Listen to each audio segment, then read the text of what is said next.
Heavenly Father, in your holy and mighty name, our Lord Jesus Christ, and through the reading prayer of our beloved pastor, Evangelist Wilde Estrada Meda, we all humbly come in your throne of grace with a contrite and repentant heart, asking for your forgiveness from all of our sin that we have committed against you, Lord. Yes, Lord, we always displease you in so many ways. Please forgive us. Have mercy.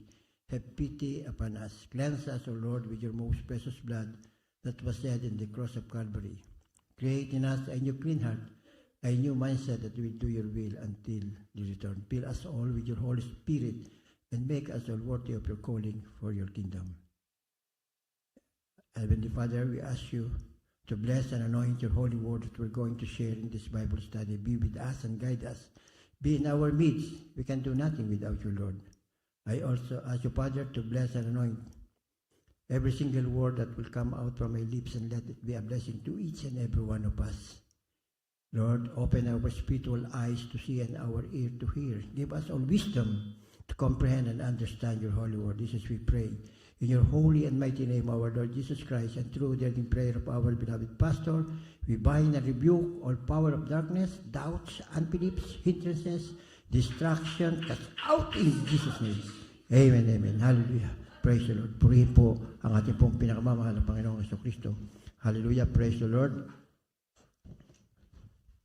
First and foremost, I would like to give the highest praise, the highest worship, the highest glory, the highest honor and everlasting thanksgiving to our Lord of Lords, King of Kings, ever dearest Jesus. Hallelujah. Praise the Lord.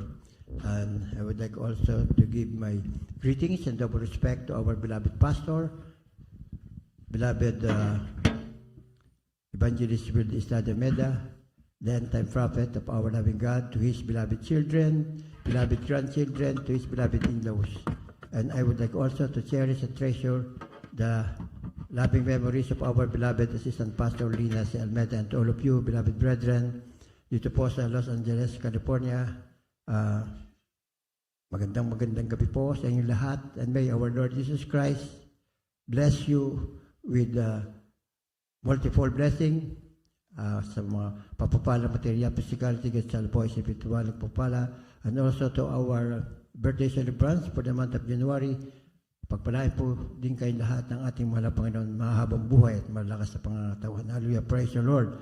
And to all our webcast viewers, God bless you all po for being with us, glorifying, honoring, worshiping, and praising our Lord Jesus Christ through viewing our webcast. Hallelujah, praise the Lord. Now, let's come to our Bible study, and the topic for today is the best way to live. Ang pinakamahusay na paraan para mabuhay. Hallelujah, praise the Lord. And let us start it by reading the holy word of our loving God. Could you please read James chapter 4, verse 7. Hallelujah, praise the Lord. From the book of James chapter 4, verse 7. Submit yourself therefore to God. Resist the devil, and he will flee from you. Amen. Amen. Amen. Hallelujah. Sa aklat ng Santiago, Kapitulo 4, Santiago, Kapitulo 4, versikulo 7, pasakop nga kayo sa Diyos, datapwat magsisalangsang kayo sa Diablo, at tatakas siya sa inyo. Amen. Amen. Purihin po manalang salita ng ating mga Panginoon. God bless you po, beloved preachers, for reading the holy word of our loving God. Ating pong palakpakan po ang ating pong pinakamamahal na Panginoong Jesucristo. Bilang po umpisa po ng ating pong pag-aaral po ng kanyang banal na salita. Hallelujah. Praise the Lord. Hallelujah. Praise the Lord. Sabi nga po, the best way to live is giving ourselves completely to our loving God, to our dearest Jesus. Hallelujah. Praise the Lord. Nothing is more powerful than a surrendered life in the hands of God. Ang pinakamainam na paraan ng pamumuhay ay ang pagbibigay ng ating sarili ng buong buo sa ating pinakamamahal na Panginoong Jesucristo. Wala nang hihigit pa sa mga bagay nito. Wala nang mas makapangyarihan kaysa sa isang buhay na isinuko sa kamay ng Diyos. Walang magiging makapangyarihan pa sa isang buhay na ating sinuko sa ating pinakamamahal na Panginoong Jesucristo. Lahat ng tao sa uli sumusuko sa isang bagay o sa isang tao. Kung hindi sa Diyos, sa susuko sila sa mga opinyon, o inaasahan ng iba sa sama ng loob, sa pera, sa takot o sa kanilang sariling pamantasan o pagmamataas, pagnanasa o sa kanilang pagkamakasarili o kaakuan. Hallelujah, praise the Lord. Kaya po napakahalaga na ang ating buhay ay ating isuko po sa ating mahal na Panginoon. Paano natin isusuko ang ating buhay sa ating mahal na Panginoon? Ang laging pagtalima o pagsasabuhay ng kanyang banal na salita. Wala kang pipiliin, kundi ang sumunod lamang sa kanyang banal na salita. At ito ang tunay na pamamaraan upang magkaroon ka ng pinakamahusay na buhay habang kami nandito sa ibabaw ng lupa. Hallelujah! Praise the Lord! Praise the Lord! Tayo ay nilikha upang sambahin ang ating mahal na Panginoon, ang mapagmahal na Diyos. At kung mabibigo tayo sa pagsamba sa Kanya, yung hindi tayo makakasamba sa ating mahal na Panginoon, lilikha tayo ng iba pang bagay na tulad ng isang Diyos-Diyosan. Kapag hindi tayo nakakasamba o sumasamba sa ating mahal na Panginoon, ay ano ang iyong sinasambahan? So nakakalika ka ng mga Diyos-Diyosan sa iyong buhay upang ibigay ang ating mga buhay. Dapat talagang bilang isang mananampalataya, bilang nilikha ng Diyos na pinili ng Diyos na maging mananampalataya, maging alagad niya, kinakailangan po ang ating pong paglilingkod, ang ating pagsamba ay isang bahagi ng ating buhay. Hallelujah, praise the Lord. Kasi kung hindi tayo sasamba, hindi tayo dadalo sa banal na gawain, ay meron kang ibang pinagkakaabalahan. Hindi mo ibinibigay ng lubusan ang iyong sarili sa ating mahal na Panginoon. Subalit, hindi naman ibig sabihin kung hindi ka makakasamba dahil malayo ka sa, wala kang walang paraan para ikaw ay makapunta sa gawain dahil napakalayo. Kinakailangan mo magsakay pa ng eroplano kasi yung iba natin mga ibang kapatiran na kahit once a month nakakapunta sila dito, sasakay ng eroplano, nagbibiyahe ng 4-5 oras, bahilan para makasama lamang natin magpuri ang ating mahal na Panginoon. Hallelujah, praise the Lord. Itong mga ganitong bagay ay kinaluluguran ng ating mahal na Panginoon. Ang ibig sabihin, upang ibigay ang ating buhay sa ating mahal na Panginoon, kinakailangan tayo po ay dadalo, sasamba sa ating mahal na Panginoon, ipamumuhay natin ang kanyang banal. Malaya tayong pumili kung saan tayo susuko, ngunit hindi tayo malaya sa kahihinatnan ng kapiling yon. Kung hindi tayo susuko sa ating mahal na Panginoon, kung hindi natin ibibigay ang ating buhay sa ating mahal na Panginoon, kung hindi natin susundin ang kautusan ng ating mahal na Panginoon, sumusuko tayo sa gulo o kaguluhan o kalituhan. Yan po ang maaaring mangyari sa ating buhay at mangyayari pag hindi natin natatalima o nasusunod ang kalooban ng ating mahal na Panginoon. Ang pagsuko o pagbibigay ng buo ng ating sarili sa ating mahal na Panginoon ay hindi lamang ang pinakamahusay na paraan ng pamumuhay. Ito ang tanging paraan upang mabuhay. Surrendering ourselves completely to our loving God, to our dearest Jesus, is not only the best way to live, it is the only way to live. Hallelujah. Praise the Lord. Nothing else works. Ito lamang po ang dapat nating gawin bilang isang tunay na mananampalataya. Ang lahat ng iba pang mga diskarte o daang patungo o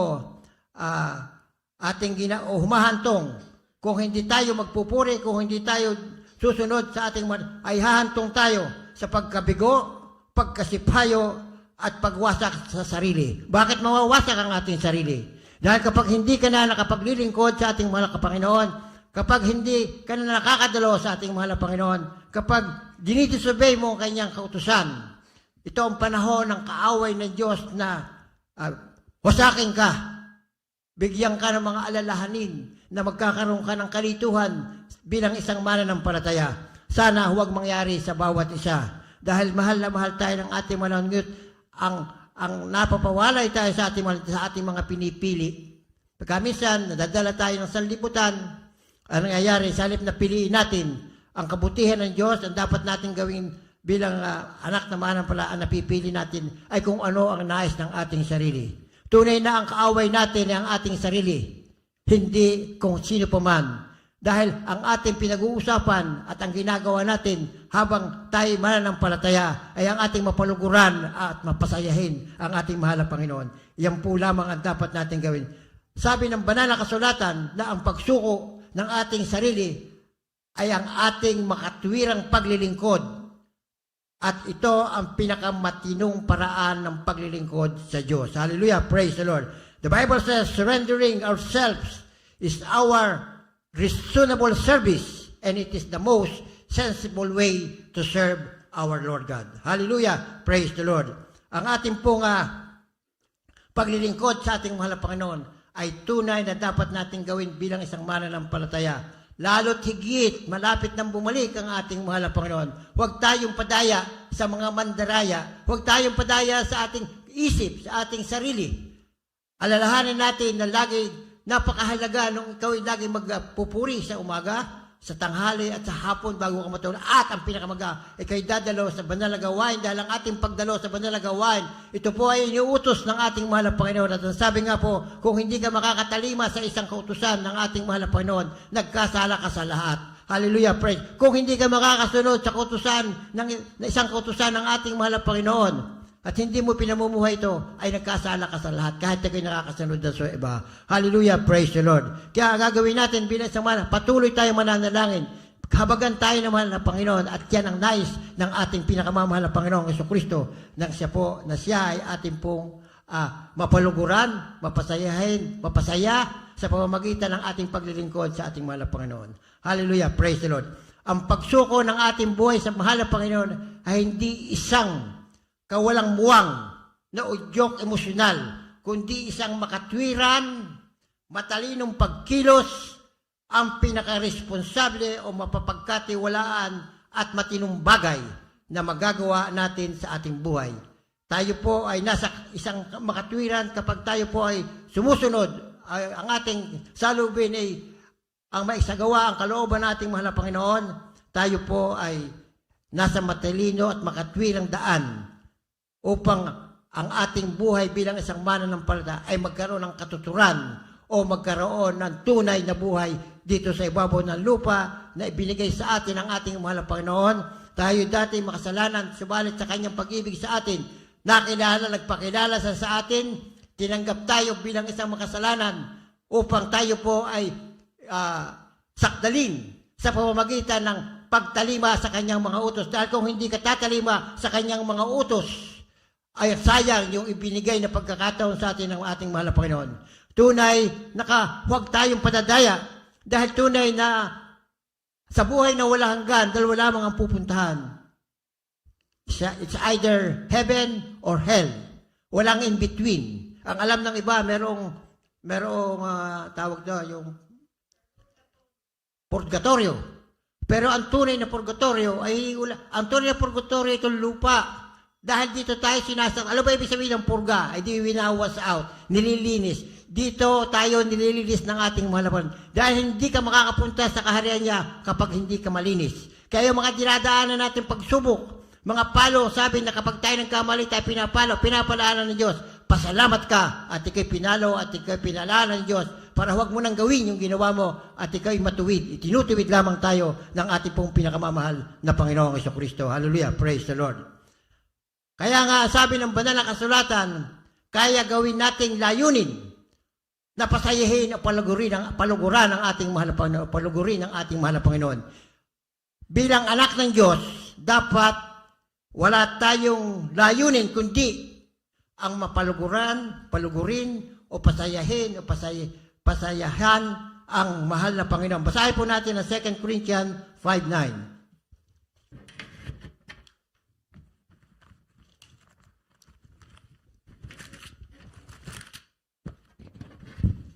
From the book of 2 Corinthians chapter 9, verse 9. Wherefore we labor that whether present or absent, we may be accepted of Him. Amen. Amen. Sa aklat ng ikalawang Korinto, Kapitulo 5, versikulo 9, kaya't ang amin namang pinagsisikapang maging sa tahanan man o di man ay maging kalugod-lugod kami sa Kanya. Amen. Amen. Pero rin po ang madalas salita ng ating mahal na Panginoon. Hallelujah. Praise the Lord. Pero rin po ang ating pong pinakamamahal na Panginoon. Ang pinakamatalinong sandali natin ay ang pagsasabi nating, oo, mahal na Panginoon.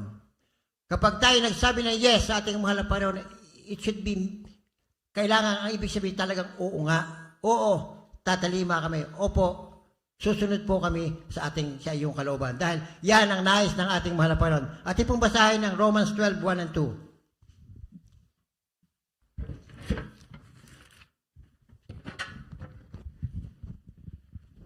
From the book of Romans chapter 12, verse 1 and 2. I beseech you, therefore, brethren, by the mercies of God, that ye present your bodies and living sacrifice, holy, acceptable unto God, which is your reasonable service. Chapter 2. And be not conformed to this world, but ye transformed by the renewing of your mind, that ye may be prove what is that good and acceptable and perfect, the will of God. Amen. Amen. Sa aklat ng mga taga-Roma 12:1-2. Kaya nga mga kapatid, ipinamamanhig ko sa inyo, alang-alang sa mga kahabagan ng Diyos, na inyong iharap ang inyong mga katawan na isang haing buhay, banal at kaaya-aya sa Diyos, na siya niyong katampatang pagsamba. Amen. At huwag kayong magsiayon sa sanglibutang ito, kundi mag-iba kayo sa pamamagitan ng pagbabago ng inyong pag-iisip, upang mapatunayan ninyo kung alin ang mabuti at kaaya-aya at lubos na kalooban ng Diyos. Amen. Amen. Purihin po ang banal na salita. Misanan po natin, palakpakan po ang ating pong pinakamamahal na Panginoong Jesucristo. Hallelujah. Praise the Lord. Napakahalagang mga talata, ang mga nabasa natin ito. Hallelujah. Praise the Lord. Iharap daw natin ang ating katawan bilang isang haing buhay, banal at kayaya sa Diyos, na siya ninyong katampatang pagsamba. Kaya dapat po ihayin, ibigay natin ang buong tayo sa ating mahal na Panginoon na malinis, walang bahid. Hallelujah, praise the Lord. Hindi mangyayari ang mga bagay na yan kung hindi ka tatalima sa utos ng ating mahal na Panginoon. Kinakailangan lagi mo siyang susundin. At ang number 1, para ikaw ay tunay na malinis at huwag ka makisang-ayon sa sanlibutan ito, kundi mag-ibat kayo ng pamamagitan ng pagbabago ng iyong pag-iisip. Paano mababago ating pag-iisip? Kapag laging nasa isipan mo ang ating mahal na Panginoon, kapag lagi mong pinupuri ang ating mahal na Panginoon, mismo ang mahal na Panginoon na magtatanggal ng mga impurities mo. Dahil nalulugod ang ating mahal na Panginoon kapag sa inaalaya nating mga awit ng mga awit. Kahit isa, 2 awit na tao sa iyong puso, alam ng mahal na Panginoon, at even mararamdaman mo ang banal na presensya ng ating mahal na Panginoon. Nililinis ka kung ikaw may mga kahinaan, may mga pagkukulang, binabago ka ng ating mahal. Wala ang makakapagbabago sa ating mga tao, kundi ang ating pinakamamahal na Panginoong Jesucristo lamang. At ang susi dyan, lagi kang magpupuri sa ating mahal na Panginoon. Lagi mo siyang susundin, ipamuhay mo ang kanyang banal na salita. Hallelujah, praise the Lord. Kaya nga po, dapat magsabi tayo ng oo sa mahal na Panginoon. Ngunit minsan, tumatagal ng mga taon, ngunit sa kalaunan natutuklasan natin ang pinakamalaking hadlang sa pagpapala ng Diyos. Hallelujah, praise God. Habang tayo naglilingkod, habang tayo may mga impurities pa, natutuklasan natin sa ating paglilingkod na ang nagiging hadlang ng pagpapala ng ating mahal na Panginoon para sa ating mga buhay ay hindi dahil sa iba. Ito ay dahil sa ating sarili. Dahil sa ating sariling kagustuhan. Dahil sa matigas na pagmamataas o personal na ambisyon. Pride ang number 1. Na hindi mo masunod, patalima ang kautusan ng ating mahal na Panginoon.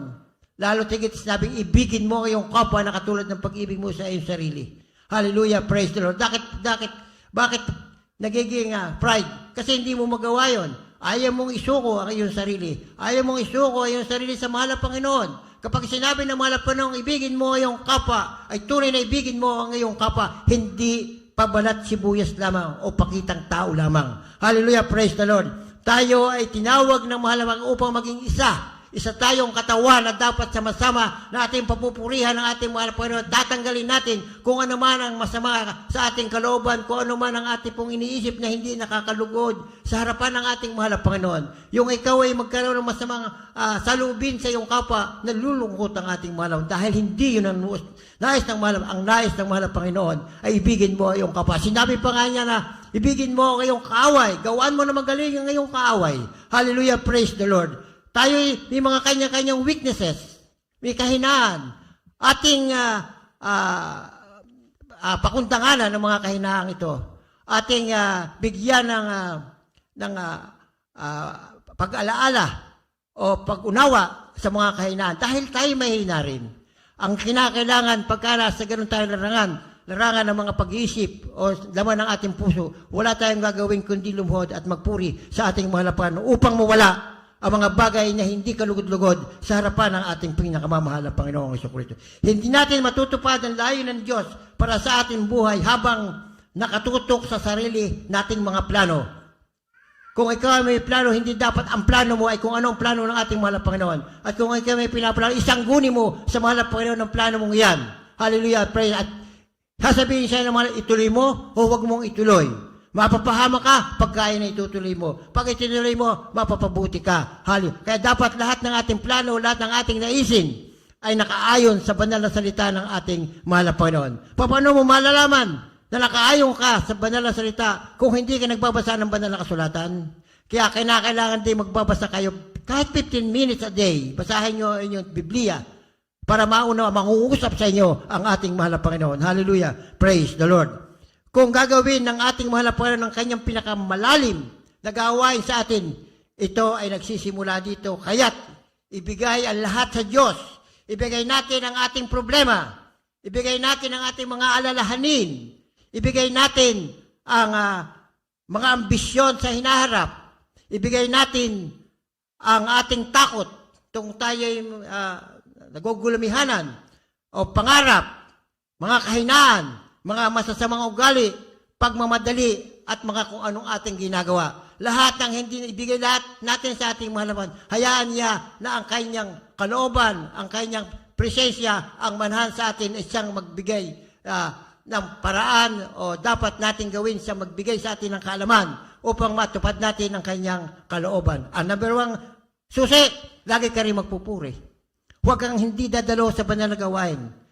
Hallelujah, praise the Lord. Maraming oras tayo na ibinigay sa atin ng mahal na Panginoon. Pakundanganan natin ang ibinigay na pagkakataon sa atin ng mahal na Panginoon. At yan ang natuklasan ng ating beloved pastor na tayo laging dadalo sa banal na gawain. Hallelujah, praise the Lord. Yung iba nagtataka na pagkakatagal daw ng ating gawain. 4 hanggang 8 oras, hanggang 10, 12 oras. Kasi sabi ng ating mahal na Panginoon, ang 6 na araw sa iyo, yung 1 araw sa akin. Kaya ang ginawa ng ating beloved pastor, yung 24 hours, divide. Pero hindi naman halos nagagawa sa loob ng 1 linggo, yung 24 hours dahil nagpapahinga rin, tutulog din. Pero kung ating tutusin, ay almost nagagawa. Kasi sa May-chart, 10 to 12 hours. Tapos pagka Miyerkules, 6 hours o 5 hours. Pagka overnight, ay di matagal. Kaya halos sakto yung 24 hours na naglilingkod. Yun ang pinamana o sinabi sa atin ng mahal na pastor para po tayo ay makasunod sa kalooban ng ating mahal na Panginoon. Dahil binibigyan natin ng lubusang pansin ang paglilingkod sa ating mahal na Panginoon at doon siya nalulugod. Hallelujah, praise the Lord. Hallelujah, praise the Lord. Ilagay ang ating mahal na Panginoon sa upuan ng what I mean is, put our dearest Lord Jesus Christ that in the driver's seat of our life. Ilagay daw po natin sa upuan ng nagmamaneho ng ating buhay. And take off your hands from the steering wheel. Tanggalin daw po natin sa manibela ang ating kamay. Ano ibig sabihin noon? Alam mo, tumatakbo sa sasakyan, aalis ka doon sa sasakyan, ikaw nagdadrive, huwag ka mag-drive. Paupay mo din mo ng Panginoon. Tanggalin mo ang kamay doon sa manibela. Ang ibig sabihin noon, lahat ng ating gagawin, lahat ng ating patutunguhan, dapat na nagmamaneho ng ating buhay ang ating mahal na Panginoon. Dapat siya nakahawak sa timon sa ating buhay. Wala kang karapatan na gawin mo ang mga bagay na nais ng puso mo na labag sa kanyang kautusan. Kinakailangang magawa mo ang kalooban niya dahil ang mahal na Panginoon mismo ang nagmamaneho ng iyong buhay. Siya may hawak ng manibela. Ang ibig sabihin nito, pag nagagawa mo ang kalooban ng ating mahal na Panginoon ang nagdadrive ng ating buhay. Siya ang may hawak ng manibela ng ating buhay. Kaya napakalaga malaman natin ang mga ganitong bagay dahil ng ating mga patuunan na tayo po ay nasa tamang landas patungo sa buhay na walang hanggan. Hallelujah! Praise the Lord! Ang sabi sa banal na kasulatan, tayo ay handa para sa anumang bagay at kapantay sa anumang bagay sa pamamagitan ng mahal na Panginoon na nagbibigay ng panloob na lakas sa atin. Iyon ay tayo ay sapat sa sarili sa kasapatan ng mahal na Panginoon. Basahin po natin ang Philippians 4:13.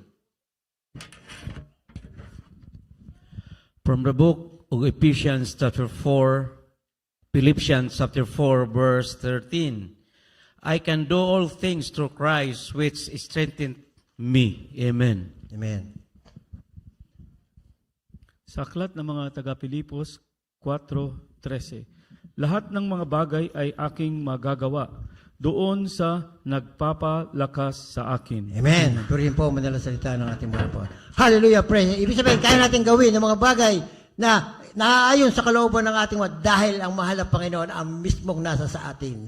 Yan ang ating pato na talaga ang Diyos ay nasa sa atin. Kapag nagagawa natin lahat kung ano ang kalooban ng ating mga napon, ikaw ay ang mahal na Panginoon na nasa sa iyo. Hallelujah, praise the Lord. Subalit kung ikay nalilisya, meron kong mga bagay na ginagawa ay wala na sa iyo, mahal na Panginoon.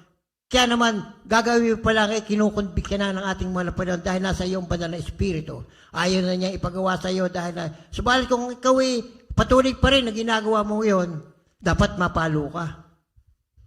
Pag hindi ka napalo, ibig sabihin, wala na sa iyo ang espiritu ng Diyos. Hindi ka na anak ng Diyos. Dahil ang anak ng Diyos, pag nagkakamali, katulad din natin tao, na tayo nagkakamali sa ating mga magulang nung araw, ay tayo pinapalo.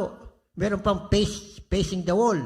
Meron pang pinaluluhod. Meron pang ang naranasan ko rin lumuhod sa kitse. Alam mo yung tapo ng Pepsi? Titihayan ka, luluhod ka doon. Hallelujah, praise the Lord. Ay, di pa paano ka makakaluhod doon? Ang sakit nung sa tuhod. Hallelujah, wala na may nakashort pa, nakaluhod doon. Anong kalokohan lang ginawa? Nag-away lang kami magkapatid. Ay, ayaw ng mother ko na kami mag-aaway. Sabi, lagi magmamahalan. Hallelujah, praise the Lord. Purihin po ang ating pong pinakamamahal na Panginoong Kristo. Kaya kahit tayo napalo, kahit tayo napalalahanan, praise God. Dahil tayo anak niya. Hallelujah, praise the Lord. Purihin po ang ating pong pinakamamahal na Panginoong Kristo. Hallelujah, praise the Lord. At ang pagsuko ay hindi isang beses lamang nakaganapan. Ang sabi po ni Paul, namamatay ako araw-araw. Merong sandali ng pagsuko na bawat sandali at panghabang buhay. Hallelujah. Ang ating pag-surrender ay halos habang tayo nabubuhay dahil nga sa kainan nasa laman tayo. Pero guided tayo ng ating banal na espiritu. Hallelujah, praise the Lord. Kasi talagang hindi tayo makakapunta sa kalangitan kasama lang kung hindi ka talagang tatanggalin yung mga impurities mo. Ikaw ay talagang lilinisin na linis. Ay paano ka malilinis kung hindi ka napapalo? Talagang dapat agapin natin mapalo pagka tayo po ay nagkukulang at nagkakamali. Ibig sabihin, kaya ikaw napala, kinapapalahanan, meron kang pagkakamali na nagawa. Hallelujah, praise the Lord. Minsan nga ako dito may pagkakamali akong nagawa. Hindi ko alam. Ay, may palo.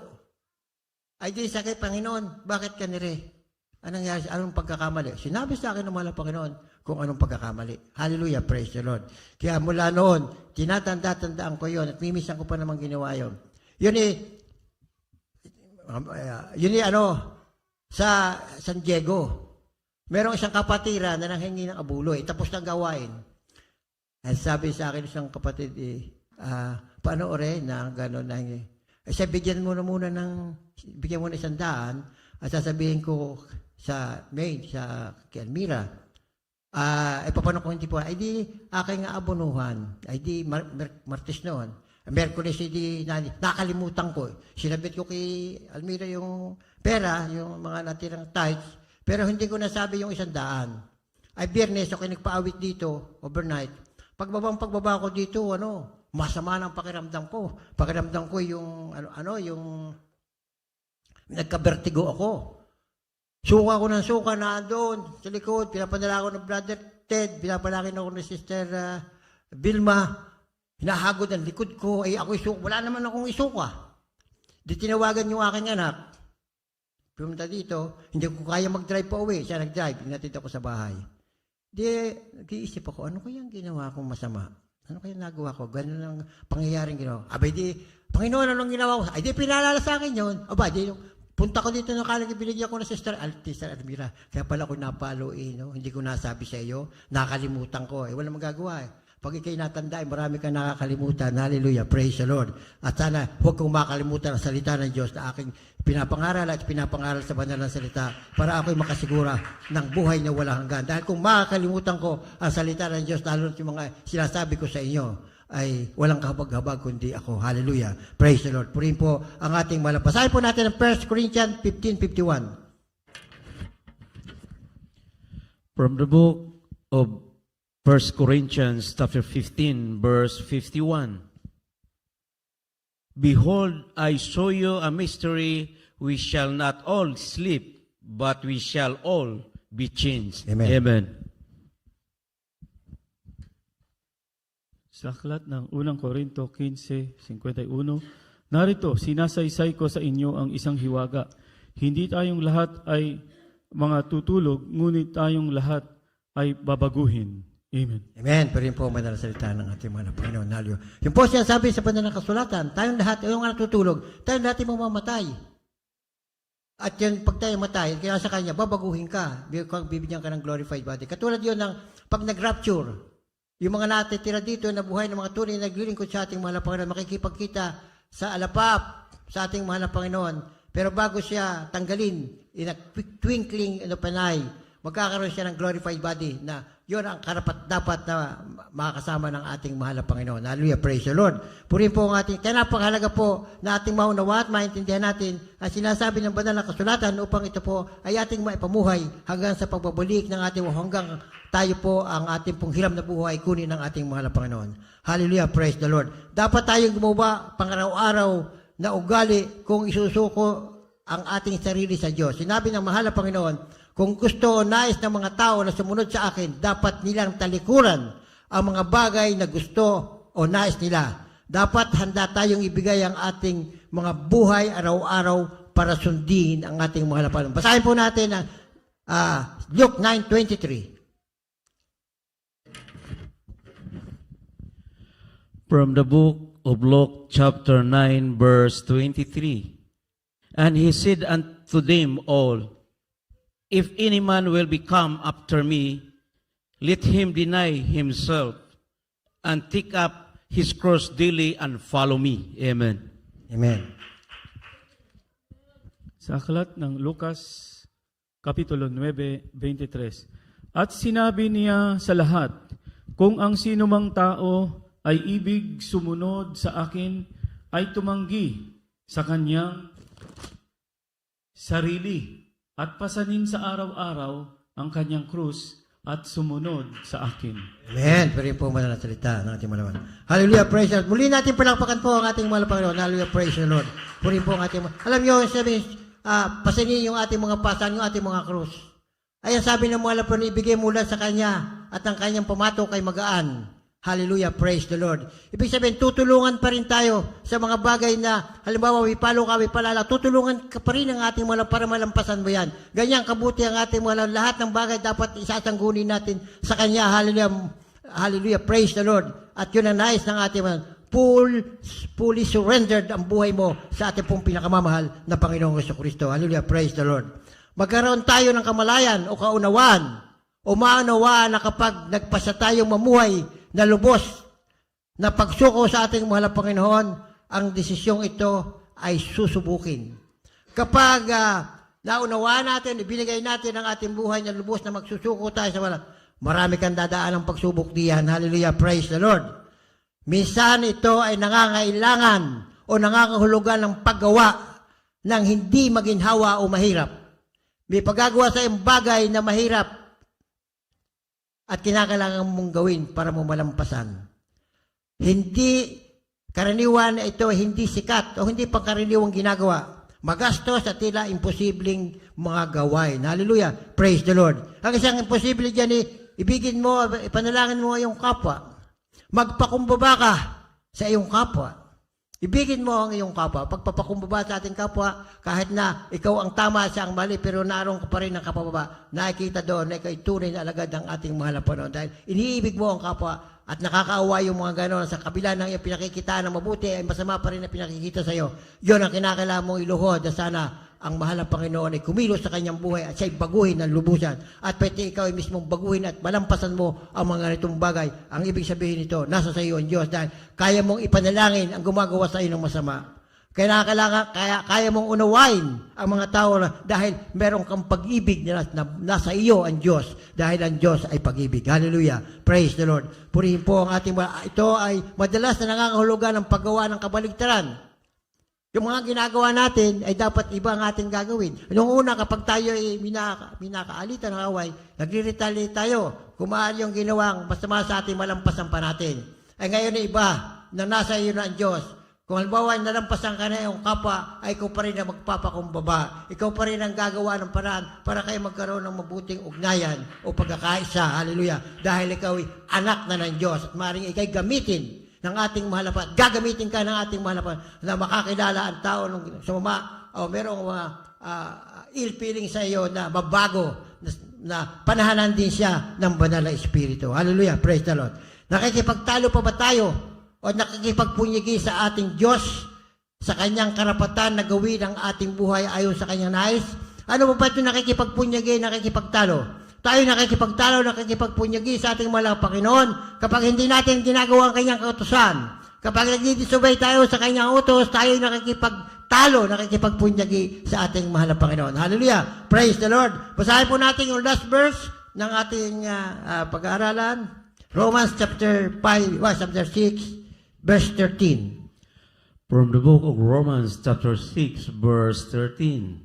Neither ye your members as an instrument of unrighteousness unto sin, but yield yourself unto God as those that are alive from dead, and your members as alive from the dead, members as an instrument of unrighteousness unto God. Amen. Amen. Tagalog po. Sa aklat ng mga taga-Roma 6:13. At huwag din naman ninyong ihandog ang inyong mga sangkap sa kasalanan na pinakasangkapan ng kalikuan, kundi ihandog ninyo ang inyong sarili sa Diyos, na tulad sa nangabuhay sa mga patay, at ang inyong mga sangkap na pinakasangkapan ng katuwiran ng Diyos. Amen. Purihin po ang madalang salita ng ating mga naman. God bless po, beloved Bible readers, for reading the whole word of our Lord. Minsan na pa po nating palakpakan po ang ating po pinakamamahal na Panginoong Kristo sa mga pagpapalang ating nakamtan sa ating mga buhay. Ang maunawaan natin siya, ang makilala natin ang lubusan at may pamuhay po ang kanyang banal na salita. Hallelujah. Praise the Lord. Last word po. Ang masasabi ko lang, kinakailang isuko natin completely sa ating mahal na Panginoon ang ating mga buhay. Dahil ito lamang, ito ay hindi pinakamahalagang bagay para mabuhay. Ito lamang, hallelujah, praise the Lord. Surrendering our life to our Lord Jesus is not only the best way to live, it is the only way to live. Ito lamang po ang tamang pamaraan upang tayo mabuhay. Pinakamahusay na paraan ng pamumuhay, ang pagbibigay ng buong buo ng ating sarili sa ating mahal na Panginoon, hindi lamang ang pinakamahusay na paraan ng pamumuhay. Ito ang tanging paraan upang tayo mabuhay. Hallelujah, praise the Lord. Kaya po napakahalaga ng pagsuko ng ating sarili sa ating mahal na Panginoon upang tayo po ay magkaroon ng tunay na buhay dito sa ibabaw ng lupa. Ito lamang ang tanging paraan para ikaw mabuhay dito sa ibabaw ng lupa hanggang sa buhay na walang atin na pong awitan na isang makalangit na awitin po ang ating pong pinakamamahal na Panginoong Kristo. Hallelujah. Praise the Lord. Purihin po ang ating mahal na Panginoon. Hallelujah. Praise the Lord.